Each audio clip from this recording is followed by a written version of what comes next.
ساڵی نوێتان پیرۆز بیتن.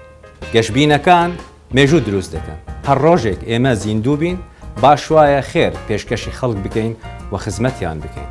لە 2020دا کۆمەڵە دەست پێشخەریمان هەبوو. ئومێدەوارین جێگای قبول بوو بیتن و کارتێکردنێکی پۆزەتیڤ هەبوو بیتن لەسەر ژیانی خەڵک. ئەوڕۆ لەگەل ستافەکە هەوڵ ئەدەین ئاشناتان بکەین لەگەل گرنگترین دەست پێشخەریەکانی دەستگای ڕوانگە لە 2020.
هیچتان بۆ من نەهێشت، بەڵام بڕیارماندا خزمەت بکەین، پابەندین بە ئەرکەکانی خۆمان، هیوادارین پێکەوە سەرکەوین.